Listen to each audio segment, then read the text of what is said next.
اللہ تعالیٰ نے ابراہیم علیہ السلام کو جو دو بیٹے دیے تھے، اسحاق اور اسماعیل، اسماعیل علیہ السلام مکہ میں آباد ہوئے اور اسحاق علیہ السلام فلسطین میں، بیت المقدس پھر بعد میں آباد ہوا، شام میں، ارض شام. تو آگے پھر اسحاق علیہ السلام کی اولاد میں پیغمبر پیدا ہوئے ہیں، یعقوب علیہ السلام جن کا نام تھا اسرائیل لقب.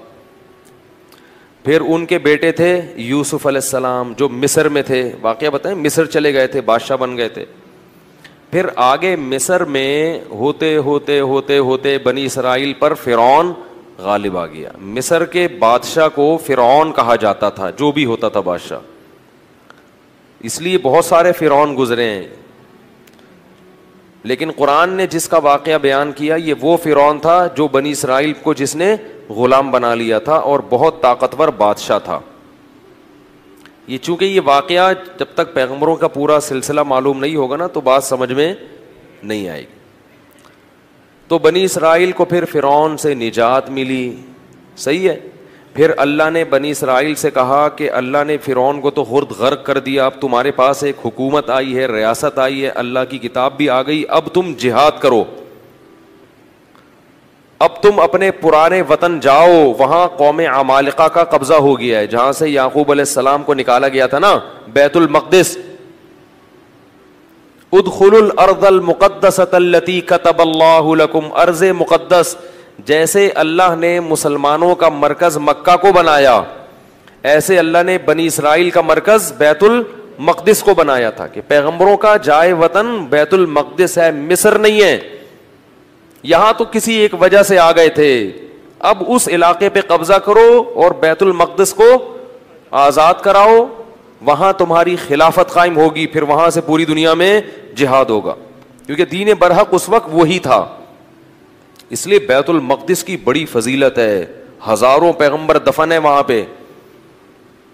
جتنے قرآن میں واقعات بیان ہوئے ہیں نا، 99% واقعات وہیں ہوئے ہیں شام میں. حضرت مریم کا بچے کی ولادت، عیسیٰ علیہ السلام کی تقریر، پھر موسیٰ علیہ السلام، زکریا علیہ السلام کا محراب میں کھڑے ہو کر اللہ سے اولاد کی دعائیں مانگنا، یہ سارے ادھر ہی ہوئے ہیں واقعات. یہ تاریخی واقعات ہیں. جو لوگ جاتے ہیں، اب تو بیت المقدس جا نہیں سکتے، بڑی زبردست جگہ ہے، اگر اللہ کسی کو توفیق دے تو وہ جائے ضرور، ان جگہوں کی زیارتیں کرے. تو وہاں پر کیا ہوا کہ بنی اسرائیل کو کہا گیا اب کچھ ہمت خود کرو اور ارض مقدس پہ قبضہ کرو. تو وہ کہنے لگے، وہ وہاں قوم تھی بڑی طاقتور، تو بنی اسرائیل نے کہا کہ بہت طاقتور لوگ ہیں، پہلے اپنے کسی بندے کو بھیجا، جا کے دیکھ کر آؤ، اگر کمزور سے ہے نا کانگڑی پہلوان تو پھر تو جا کے لڑیں گے، اگر پاورفل ہیں تو ہم نہیں لڑ رہے بھائی. حالانکہ پیغمبر جب جہاد کا حکم دے دیں تو پھر وہ جہاد فرض ہو جاتا ہے. تو مشہور واقعہ ہے، بنی اسرائیل نے کہا اذهب انت وربك فقاتلا انا هاهنا قاعدون، اے موسیٰ تو جا اور تیرا رب جا، دونوں جا کے لڑو، ہم یہیں بیٹھ کے پروگرام دیکھ رہے ہیں. قال رجلان من الذين يخافون، اللہ فرماتے ہیں ان میں دو فرد جو اللہ سے ڈرتے تھے، انعم اللہ علیہما، اور اللہ نے ان پر انعام بھی کیا تھا، وہ کہنے لگے کہ چلے جاؤ، فَإِذَا دَخَلْتُمُوهُ فَإِنَّكُمْ غَالِبُونَ، جب موسیٰ کلیم اللہ کہہ رہے ہیں تو اللہ یقیناً مدد کرے گا، جاؤ ہمت کرو، اللہ غلبہ دے گا. وہ لیکن کہنے لگے نہیں بھائی ہمارے لیے بڑا مسئلہ ہے یار. موسیٰ علیہ السلام کو غضب آیا اور انہوں نے اس مرتبہ دعا مانگی، اے اللہ میں اپنے اور اپنے بھائی کا تو مالک ہوں، ہارون کا، تو ہمیں کوئی حکم دے، ہم نہ کریں تو ہم سے پوچھ، یہ قوم میری سمجھ سے بالاتر، اتنے تیرے انعامات ہوئے، سب کچھ ہو گیا، لاٹھیوں کو سانپ بنتے ہوئے دیکھا، سمندر کے ٹکڑے ہوتے ہوئے دیکھا، فرعونیوں پر مینڈکوں کا، جوؤں کا، آگ کا عذاب، خون کا عذاب، ہر طرح کے عذاب دیکھے. اس کے بعد بھی اب یہ قوم ہمت خود کچھ کرنے کے لیے تیار نہیں ہے. سارے کام کون کرے گا؟ اللہ ہی کرے بس آسمان سے. کم ہمت. تو ففرق بینی و بین القوم الفاسقین، میرے اور اس فاسق قوم کے درمیان اب جدائی ڈال دے، میں نہیں رہ سکتا ان کے ساتھ. بہرحال کچھ عرصہ موسیٰ علیہ الصلوۃ والسلام رہے وادی تیہ میں اس قوم کے ساتھ. اللہ نے کہا کہ اب یہ 40 سال تک یہ علاقہ فتح نہیں ہوگا، 40 سال تک نہ یہ میدان میں گھومتے رہیں گے بس. تو وہیں موسیٰ علیہ السلام کا پھر انتقال ہو گیا اور آپ دنیا سے چلے گئے. پھر موسیٰ علیہ السلام کے بعد پھر دوسرے پیغمبر آئے اور ان پیغمبر نے بنی اسرائیل کو پھر حکم دیا. بنی اسرائیل خود کہنے لگے کہ ہمیں آپ جہاد کا حکم کیوں نہیں دیتے ہیں بھائی, ہم بھی کچھ علاقہ فتح کریں. ٹھیک ہے, اور ہمیں ہمارے گھروں سے نکالا گیا اور ظلم کیا گیا. الم تر الی الملأ من بنی اسرائیل من بعد موسیٰ, اللہ فرماتے ہیں موسیٰ کے بعد بنی اسرائیل کی ایک جماعت تھی, کیا تم نے ان کو دیکھا؟ تو اس وقت کے نبی نے ان سے کہا کہ تم سے امید یہ ہے کہ جب تم پر جہاد فرض ہوگا تو تم لڑو گے نہیں, خالی پیلی کی باتیں پھینک رہے ہو. بہت سے لوگ باتوں میں بڑے فنٹر ہوتے ہیں نا, جب کام آئے تو اس لیے اللہ سے عافیت ہی مانگنی چاہیے بھائی. تو انہوں نے کہا نہیں ہم لڑیں گے. تو پھر جب ان پر جہاد فرض ہو گیا, نبی نے, اللہ نے ایک انہی میں سے کسی ایک کو کمانڈر بنایا جس کا نام تھا طالوت. طالوت کو کمانڈر بنایا تو وہ کہنے لگے کہ اب چونکہ لڑنا نہیں تھا نا, بہانے تراشنے لگے, تو کہنے لگے یہ والا کمانڈر ہمیں قبول نہیں ہے, جہاد کے لیے تو ہم تیار ہیں مگر یہ والا کمانڈر نہیں چلے گا کیونکہ یہ غریب ہے. دولت مند آدمی کو ہمیشہ غریب آدمی کی اتباع سے آر محسوس ہوتی ہے. تو طالوت جو تھے نا وہ غریب تھے اور ان کو پیغمبر نے کیا بنا دیا؟ کمانڈر, اور کہا کہ یہ میں نے اللہ کے حکم سے بنایا ہے لہذا مانو. کہنے لگے انا یکون لہ الملک علینا, یہ کہاں سے امیر ہو گیا بھائی؟ نحن احق بالملک منہ, ہم زیادہ حقدار ہیں, ہم میں سے کسی کو بناؤ, ہم میں جو ہے نا بڑے بڑے قوم کے سردار.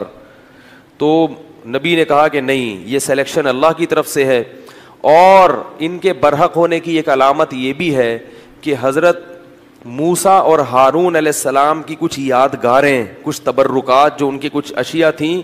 بنی اسرائیل کیا کرتے تھے کہ جب بھی کہیں جہاد میں جاتے تھے تو حضرت موسیٰ علیہ السلام کی لاٹھی اور اس طرح کی کچھ چیزیں جو ان کے پاس رہ گئی تھی نا, وہ لے کے جاتے تھے تو اللہ ان کو فتح عطا فرماتا تھا, اس کی برکت تھی. کیونکہ وہ ظاہر ہے متبرک لاٹھی تھی نا حضرت موسیٰ علیہ السلام, اب اس سے سانپ تو نہیں بنتا تھا, لیکن ہارون علیہ السلام اور موسیٰ علیہ الصلوۃ والسلام کی اس طرح کی چیزوں کو تبرک کے طور پر وہ استعمال کرتے تھے اور اللہ کی مدد شامل حال ہو جاتی تھی. تو بنی اسرائیل کو طالوت نے پھر انہوں نے جو ہے نا وہ تابوت آیا جس میں وہ تھی, تو فرشتے اس کو لے کر آئے تو ان کو اطمینان ہو گیا کہ اب اللہ کی مدد یقیناً ہوگی, تو میدان جنگ میں اس کو لے کے جاؤ ساتھ. قرآن میں آتا ہے کہ جب حضرت طالوت علیہ السلام لشکر لے کے نکلے ہیں تو انہوں نے اپنی قوم سے کہا کہ دیکھو لڑائی کیونکہ بہت سخت ہے, دشمن بہت طاقتور ہے اور ہم ہیں کمزور, تو اللہ تمہیں پہلے آزمائے گا, یعنی اللہ کی مدد کے لیے جنگ میں فتح نہیں ہو سکتی. تو اسباب میں تو ہم کمزور ہیں, اللہ تمہیں امتحان کرے گا کہ تم میں تقوی ہے یا نہیں ہے.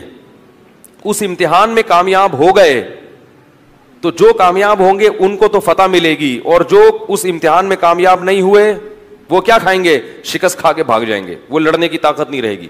اور وہ امتحان یہ ہے کہ تمہیں پیاس لگے گی مگر نہر میں سے کسی نے پانی, بولو بھائی, نہیں پینا. پیاس لگے گی, یہ پیاس بعد میں ختم ہو جائے گی, مگر اس وقت اللہ نے امتحان لیا ہے کہ ایک آدھ چلو پینے کی اجازت ہے, پیٹ بھر کے پانی پینے کی اجازت نہیں ہے. اس میں کامیاب ہو گئے تو لڑنے کی طاقت بھی اللہ دے دے گا تمہیں. قرآن کہتا ہے جب وہ نہر پار کی ہے نا, فشربوا منہ الا قلیلا منہم, تھوڑے سے لوگ تھے جنہوں نے پانی نہیں پیا, پوری قوم نے پی لیا. اتنی اللہ نے نشانیاں دکھائیں, سب کچھ کیا, مگر پھر بھی کیا کر رہے ہیں؟ پیٹ بھر بھر کے کہہ رہے ہیں دیکھا جائے گا یار, دیکھا جائے گا یار. اس کا نقصان کیا ہوا, اس گناہ کی نحوست کیا ہوئی کہ جب سامنے طاقتور لشکر دیکھا اور اس کا کمانڈر تھا جالوت, جو بڑا پہلوان جالوت تھا جیم کے ساتھ, بہت طاقتور, بہت پہلوان, اس کو دیکھا, اڑے بھائی اس کا قد دیکھو, اس کی باڈی دیکھو, ہے بھائی لگ رہا ہے کسی جم سے آ رہی ہے. اور یہ لوگ دیکھو اتنا بڑا لشکر. تو جنہوں نے پانی پیا تھا نا وہ کہنے لگے لا طاقت لنا اليوم بجالوت وجنودی, آج ہمارے پاس طاقت نہیں ہے جالوت اور اس کے لشکر سے لڑنے کی, یہ نہیں ہو سکتا بھائی. اس سے پتہ چلتا ہے گناہ کرنے سے ہمتیں پست ہو جاتی ہیں. اللہ کی نافرمانی کرنے سے کیا ہوتا ہے؟ ہمتیں پست، کچھ بھی نہیں کر سکتے دنیا میں اللہ کے لیے کچھ نہیں کر سکتے. پھر لا طاقت اليوم بجالوت وجنودی قال الذين يظنون انهم ملاقو اللہ. اللہ فرماتے وہ لوگ جن کو اللہ سے ملاقات کی امید تھی کہ ایک دن اللہ کے سامنے کھڑے ہوں گے، اس کا ہمیں بدلہ مل جائے گا، وہ کہنے لگے کہ کم من فئۃ قلیلۃ، دیکھو کتنی ہی بار ایسا ہوا ہے کہ ایک چھوٹی سی جماعت کو اللہ نے بڑی جماعت پر غلبہ دیا ہے. ہمت کرو، کیونکہ پیغمبر کے حکم پہ آئے ہیں. ہم خود سے جب آئیں گے تو دو رائے ہو سکتی ہے نا کہ بھئی صحیح کیا غلط کیا. اب تو اللہ کہہ رہا ہے تو غلط ہو ہی نہیں سکتا، اور اللہ نے ہمیں شکست دینے کے لیے تھوڑی بلایا ہے، تو اللہ غلبہ دے گا. تو اب جب لڑائی شروع ہوئی ہے تو اتنی زبردست انہوں نے دشمن نے حملہ کیا کہ قرآن کہتا ہے کہ یہ جو تھوڑے سے لوگ میدان جنگ میں ڈٹے نا، ان کو اندازہ ہو گیا کہ ہمارے قدم یہاں ٹھہر نہیں سکتے، ہم نہیں ٹھہر سکتے. تو اب اللہ سے دعا مانگ رہے ہیں، ربنا افرغ علینا صبرا وثبت اقدامنا وانصرنا علی القوم الکافرین. کیسے عجیب الفاظ ہیں، اے اللہ ہم پر صبر کو انڈیل دے. انڈیلنا کسے کہتے ہیں؟ جیسے بالٹیاں بھر بھر کے پانی کسی کے اوپر ایک تو ہوتا ہے نا ڈالنا، یہ نہیں کہہ رہے اے اللہ ہمیں صبر کی توفیق دے دے، نا نا نا نا نا. صبر کی توفیق تو چھوٹے موٹے غموں میں ہوتی ہے، یہاں تھوڑا سا صبر نہیں چاہیے، بہت بہت مشکل ہے بھائی، لڑنا بہت مشکل ہے. وثبت اقدامنا، اور ہمارے قدموں کو یہاں پر جما دے، یہاں پہ اکھڑنے نہ پائیں. ہم تجھ سے دعا مانگتے ہیں. وانصرنا علی القوم الکافرین، اور ان کافروں پر ہمیں ہماری مدد کر. کیسا منظر ہوگا، اور اللہ کو اس طرح سے لڑنے والوں پر کتنا پیار آتا ہوگا. اس لیے یاد رکھو جہاد کی بہت بڑی فضیلت ہے اسلام میں. جہاد معمولی عبادت، جو بھی اپنے ملک کے لیے، اپنے دین اور مذہب کے لیے، اسلام کے لیے لڑتے ہیں، ملک کے لیے لڑنا اسلام ہی کے لیے لڑنا ہے. تو وہ کیا کہنے لگے، اے اللہ تو ہمیں قدم یہاں پہ جما دے اور ہم پہ صبر کو انڈیل دے. اللہ کی مدد آئی، وہ تھوڑے سے، کیونکہ اللہ نے اپنے دین کو باقی رکھنا ہے. یہ بھی ختم ہو جاتے ہیں تو بنی اسرائیل تو گئی. ایک قوم کو اللہ نے ہدایت دی تھی، وہ بھی ختم، تو پوری دنیا تو گمراہ تھی. تو اللہ کام ایمان والوں ہی سے لیتے ہیں. بنی اسرائیل تھے بڑے نالائق، مگر تھے تو ایمان والے تو وہی تھے نا. تو بھائی جیسے مرضی ہیں، اللہ کیا کر رہے ہیں کہ بھائی اب ایمان والے تو یہی ہیں نا، اب کافروں سے تھوڑی لوں گا کام. تو جیسے مرضی نالائق ہیں، انہی میں سے نیک لوگ پیدا کروں گا. تو اللہ نے کیا کیا، اللہ فرماتے ہیں فَهَزَمُوهُمْ بِإِذْنِ اللَّهِ، اللہ کے حکم سے ان تھوڑے سے لوگوں نے ان طاقتور لوگوں کو شکست دے دی. جب شکست دی ہے تو انہی بنی اسرائیل میں ایک شخص تھے جن کا نام تھا داؤد، جو کمانڈر نہیں تھے اور نہ نبی تھے. ایک امتی کی حیثیت سے وہ میدان جنگ میں لڑ رہے تھے. وہ بھی ان تھوڑے سے لوگوں میں تھے. نہ صرف یہ کہ ان تھوڑے سے لوگوں میں، بلکہ ان تھوڑوں میں بھی جو انتہائی درجے کی بہادری دکھانے والے تھے ان میں سے تھے. انہوں نے ہدف بنایا تھا جالوت کو، جو سب سے زیادہ طاقتور تھا. یہ بڑی بات ہوتی ہے نا. دیکھو اس زمانے کے دیندار لوگ کیسے ہوتے تھے یار. آج چھپکلی سے ڈرتے ہیں دیندار لوگ. آج دیندار آدمی کو چلانے کے لیے یہاں سے وہاں تک بولو نا انڈا موڑ چلے جاؤ تو اس کا سانس پھولتا ہے. کہتے ہیں ایکچولی میں اتنا نیک آدمی ہوں کہ میں تیز چل نہیں سکتا. داؤد علیہ السلام تو بڑے پیغمبر تھے اس وقت، نہیں پہلے تو عام امتیوں کی طرح تھے. تو قرآن کہتا ہے داؤد علیہ السلام نے داؤد نے کس کو ہدف بنایا؟ جالوت. اتنی سخت لڑائی ہے اور میں کس کو ہدف بناتا ہوں؟ جالوت کو. ان کو قتل کروں گا. وقتل داؤد جالوت، اور داؤد علیہ السلام جالوت کو قتل کرنے میں کامیاب ہو گئے. لہذا فتح میں، جیسے کھلاڑیوں میں کھیل جب ہوتا ہے نا تو ایک مین آف دی میچ ہوتا ہے کہ بھئی یہ ہے جس نے جتوایا ہے میچ. تو وہ جنگ جتوانے میں سب سے بڑا کردار کس کا تھا؟ داؤد کا.